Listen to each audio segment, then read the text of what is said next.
ícone da moda, Pierre Cardin. S'il vous plaît.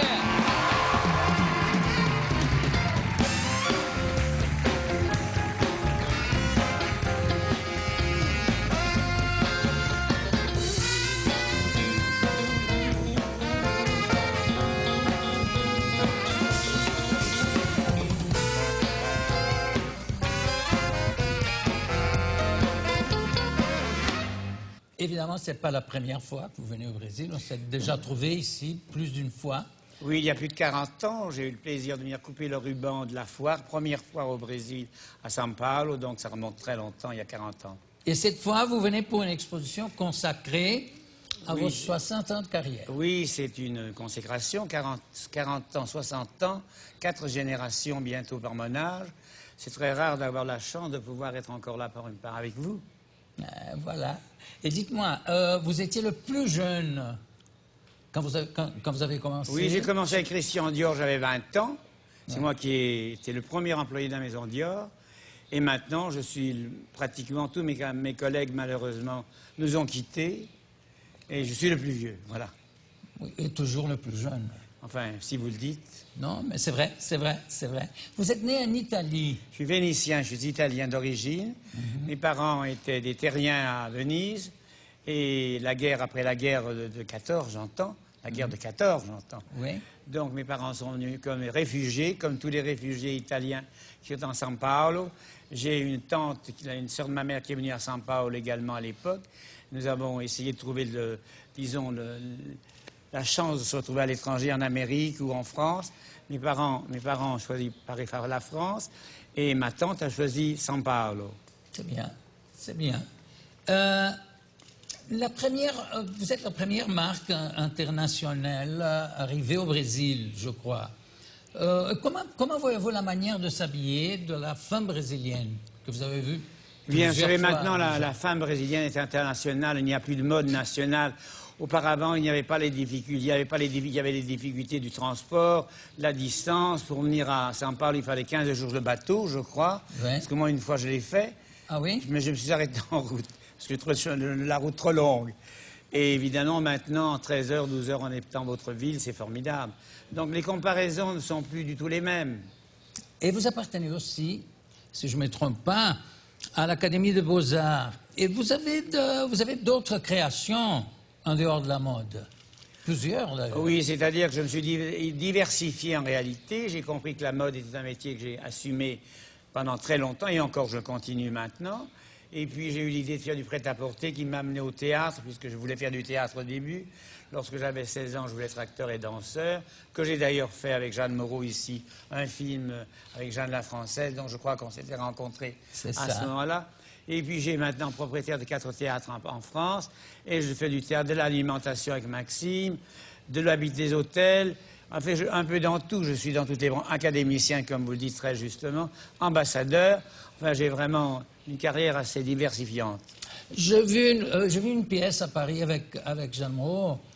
Si je ne me trompe pas, vous avez fait de tous les vêtements qui s'étaient, j'irais, comme un cheval fou.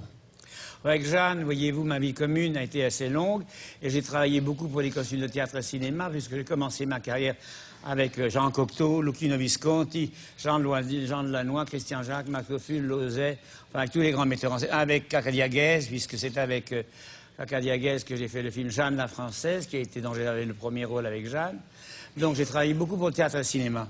Pour Jeanne la Française, vous êtes resté près de 2 mois. Près de 2 mois à Maceo avec votre ancien président, dans la maison de votre ancien président, d'ailleurs, qui à l'époque a voulu être mannequin et qui maintenant, je ne connais plus le président. Voilà, vous voyez. Peut-être mannequin et président à la fois, vous voyez. Oui, c'est difficile, mais enfin. Évidemment, je vais faire vous poser une question absolument hors de ce que j'avais pensé vous demander. Mais vous avez parlé de plusieurs noms, là comme Jean Cocteau, qui était vraiment un talent extraordinaire. C'est un homme extraordinaire. J'ai eu la chance à 20 ans de travailler avec Jean Cocteau dans La Belle et la Bête. J'étais le premier mannequin au monde. Jean Marais. Avec Jean Marais. Oui. c'était très mal vu d'être mannequin quand on était un homme à l'époque. J'étais le premier mannequin au monde, et puis on a fait l'Aigle à deux têtes, j'ai fait Orphée, donc La Belle et la Bête. J'ai travaillé beaucoup avec Jean Cocteau et puis Visconti, avec tous ces gens qui étaient des gens très importants à l'époque. Pour moi, c'était des dieux sur la terre, parce que ça représentait l'esprit, l'intelligence, le talent, enfin, l'inaccessible. Est-ce que vous Et avez... j'ai eu la chance de les rencontrer, de travailler pour eux surtout. Vous avez vu par hasard quelques ballets faits aussi par Jean Cocteau?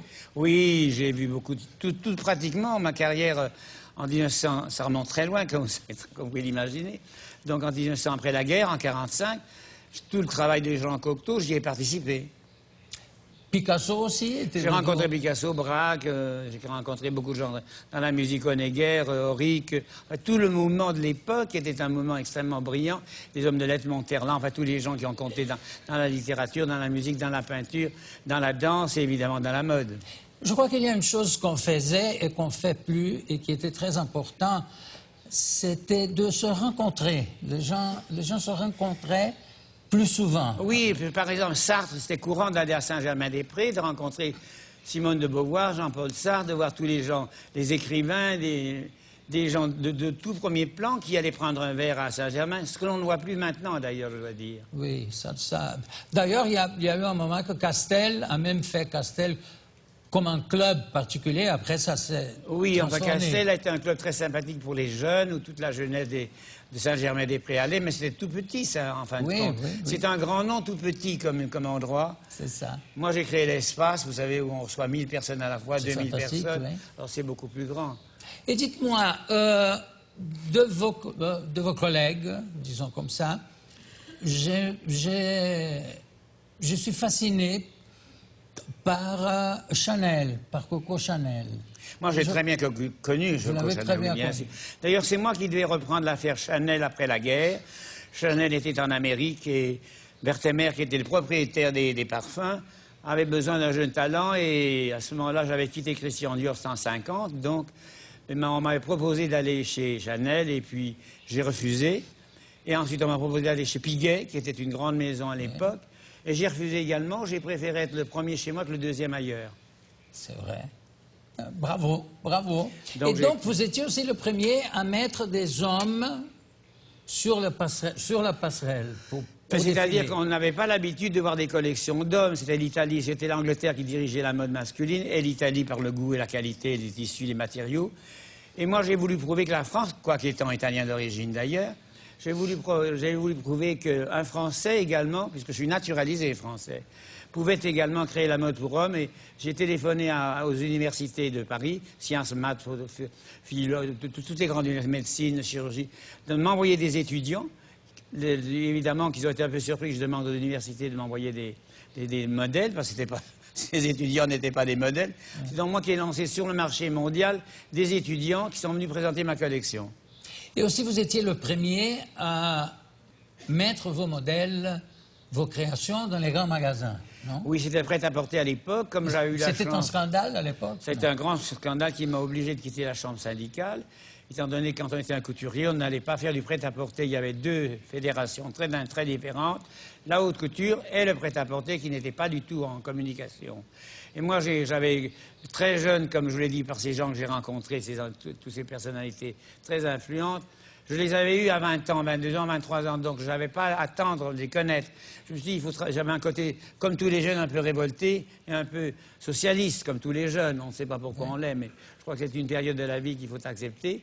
Et je me suis dit, écoutez, moi je vais habiller la foule, je vais habiller les grands magasins, Rinascente, le ARC, Takashimaya, Bonne 8 heures à New York, je suis allé en Allemagne, Arti. Je suis allé dans tous les pays du monde, en voyageant beaucoup en Australie, en Argentine, en Alaska, au Japon, en Chine, un peu partout dans le monde. Et j'ai voulu faire du prêt-à-porter. Et c'est drôle parce que, évidemment, comme tous les pionniers, au commencement, c'était un scandale. Mais non, mais on ne peut pas faire ça. C'est en haute couture. Comment on va faire ça, du prêt-à-porter? Et aujourd'hui, c'est la maintenant, c'est ce qui fait courante. vivre oui, c'est un courage que j'ai eu, car je risquais de briser ma carrière, en réalité, puisque de Dior à Cardin, puis à prêt-à-porter, c'est un pas énorme, géant. Donc moi j'ai risqué cela, je me suis dit, je suis jeune, j'avais beaucoup d'ambition à cette époque, j'étais très sûr de moi. Je me suis dit, si j'ai chaud, je ferai autre chose. Moi j'avais travaillé dans l'administration à la Croix-Rouge française pendant la guerre, auprès du général Verdier. Donc j'avais l'habitude de changer de métier. Et puis ça m'amusait de devenir restaurateur, homme de théâtre, couturier. J'aimais le mouvement, j'aimais le changement. Et vous avez dessiné aussi, si je ne me trompe pas, des avions? Oh oui, j'ai participé à l'intérieur et l'extérieur de l'avion, des voitures, de la décoration. En réalité, pour moi, c'était de la décoration. Bom, je vais montrer quelques photos de vos créations. Pode mostrar, Willem? Aqui, ici, c'est vous. Ça, c'est au Japon. Ça, c'est la première fois au Japon, il y a 45 ans. 45 años, il y a un Japon. Voilà, c'est une grande vedette pop. Et oui, j'étais une vedette pop à l'époque. Ça, c'est des manteaux qui ont déjà 50 ans. Le vert, c'est votre couleur préférée? C'est ma couleur, je suis très végétarien, et c'est ma couleur vert, ça a toujours été le vert. Oui, le modèle aussi est à C'est l'espérance. On y va. Mais, por favor. Ça, c'est le cosmos qui m'a inspiré, le cosmos, c'est-à-dire les cosmonautes, les satellites, les lasers, les computers, tout ce qui était technique 1964-65. On y va. Ici. Ça, c'est les premières robes, ça a 45 ans, ces robes-là, 50 ans bientôt. C'était révolutionnaire à l'époque de faire des robes comme ça. C'est de quelle époque, cette robe? Ça, il y a près de 50 ans.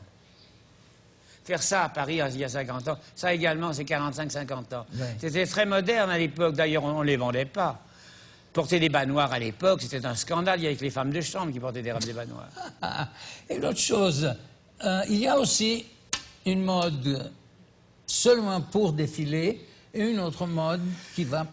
eh bien, écoutez, on dit toujours ça. Par exemple, ça, c'est des modèles qui ont 45 ans, par exemple. Ouais. C'était pour défiler. Mais en fin de compte, ils sont devenus la mode aujourd'hui. Oui, c'est ça. Donc, avec le temps, la mode demande du temps, on s'est changé. 7 milliards de gens dans le monde. C'est pas en un an ou une collection qu'on peut le faire, c'est avec le temps. On s'habitue et puis il faut que les acheteurs achètent, qu'on les fabrique, qu'on les vende, c'est toute l'éducation. Les mères ne veulent pas les porter, c'est des filles. Oui, c'était des prototypes très, très particuliers. Ma mode a toujours été provocante, mais portable en même temps. Là. C'est des manches carrées. Dites-moi, des couturiers comme Manguin, par exemple, J'ai très bien connu Madame Manguin, j'ai très bien connu. J'ai même succédé à l'hôtel de Madame Manguin, place François Ier, c'est moi qui l'habitais. Moi, je restais à un hôtel qui était près de la place. Super, l'hôtel, tout ça sur la place François Ier. C'est ça. C'est moi qui l'habitais pendant quelques années, là. Et je voyais les petites mains qui sortaient après. Oui, et c'était moi, je devais, écoutez, nous devions être à peu près. Moi, je suis plus vieux que vous, mais il y avait les petites Mathieu Dior qui sortaient par là. C'est drôle, ça. Il y a des noms qu'on pense qu'ils vont rester pour toujours. D'ailleurs, ils restent grâce à vous, voyez, vous en parlez. Voilà. La meilleure preuve. Vous restez jusqu'à quand ici au Brésil? Moi, j'ai encore 3 jours. Je vais présenter donc ma collection. Après, je fais une exposition pendant 1 mois, je crois, que j'ai déjà fait d'ailleurs à Rio il y a une dizaine d'années, plus que ça d'ailleurs. Et puis je retourne à Paris. Voilà. Après, je pars sur la Chine. Je pars à Moscou, voilà, présenter la collection également et le théâtre, puisque je fais beaucoup de théâtre, vous savez. Oui, je sais. Je suis un homme de théâtre. Je présente Casanova, la comédie musicale que j'ai produite, au Kremlin. On me donne le Kremlin pour présenter la collection et le spectacle. Après, je vais en Grèce présenter la collection, mon spectacle également, Casanova. Et après, je dois aller encore à Rome, présenter à la Palazzo... Non, Où ça? Oui, non, je vais... La Villa Médici. La Villa Médici. Tout simplement. Tout simplement. Oui, Ouais. voilà. Modeste, comme vous voyez, modeste. Oui, mais c'est bien, ça vous va bien, Médici. Très bien. Le créateur, avec le grand mécène, disons. Dites-moi, qu'est-ce qui vous intéresse le plus aujourd'hui? Qu'est-ce qui vous rend curieux? Le théâtre, encore la mode, le cinéma? Qu'est-ce qui vous bouge le plus? En tout cas, moi, j'ai fait successivement des expériences dans ma vie qui m'ont réussi. Comme je vous l'ai dit au début, j'étais très ambitieux. Je voulais réaliser, mais je suis quelqu'un de très perfectionniste en même temps. J'ai de l'ambition, mais je veux réussir cette ambition. Maintenant, j'ai pratiquement tout essayé dans la vie d'un homme normal. Maintenant, je suis dans la construction des buildings et je viens de dessiner un très grand hôtel à Venise qui a 240 mètres de haut, qui est le palais Lumière, qui va être élevé devant Venise, devant le pont de Venise. C'est à Venise même, oui. C'est le retour. Le retour à la source. C'est le retour de mon origine, puisque mes parents étaient italiens. Nous arrivons donc de Venise, de la Veneto, come on dit Veneto. Sono italiano, puro italiano, non so se questa gente parlano italiano qui, sono certi italiani di origine. Qualcuno no? parla, Certi. però il Veneto non lo parla. Nel Veneto lo capisco, sì, anche il Veneto. Anche lei parla Veneto? No, Veneto no. Italiano sì, però Veneto... Bene, un Credo che nessuno lo parla. bel Sì. linguaggio. In ogni caso, adesso je fais cette très belle demeure qui a 38 ascenseurs, 1800 appartements, 1000 voitures, 36 ascenseurs, 10 cinémas, 12 restaurants. Enfin, c'est une chose gigantesque. Dites-moi, pharaonique. vous pensez en italien ou vous pensez en français? En parlant, je parle français-italien, c'est-à-dire que j'essaie de vous comprendre en tout cas. Mais je parle un petit peu espagnol, ça m'aide beaucoup. Oui, mais quand vous pensez, vous pensez en français? Je pense que c'est plutôt français parce que toute mon éducation a été faite en France. J'avais 2 ans quand je suis arrivé en France, donc mon éducation est française. Mais j'ai toujours aimé mon pays qui est l'Italie d'origine et ça me plaît de parler italien parce que je trouve que c'est un très beau langage. C'est vrai. Pour qu'on termine ici, j'aimerais montrer un peu du film Joana a Francesa. Vamos ver, Vili, avec Jean Moreau. Você já tinha me dito. Você vai me ver um dia? Onde? Lá em Santa Rita das Alagoas. Você está louca? Isso é longe. Não se preocupe, quando me cansar, eu volto. Você tem certeza do que está fazendo? É claro que não. Tudo isso é muito engraçado. Quel beau homme, quel bel homme. Vous auriez pu être un Alain Delon au cinéma. Non, c'est vrai. Enfin, on m'a demandé par la suite de faire des films et j'ai trouvé que mon temps était je suis un homme actif. Et pour moi, de rester parfois 2 heures à attendre pour jouer une petite scène, c'était pas ma nature. Oui, mais on m'a demandé plusieurs fois de travailler dans le cinéma. Parce qu'au cinéma, on attend plus. On attend beaucoup. Comme dans les télévisions, d'ailleurs, comme dans la télévision. Oui, surtout quand il y a quelqu'un qui saigne avant l'interview. En plus. Ah, terrible. Et au conversé avec Pierre Cardin. Merci beaucoup, Pierre.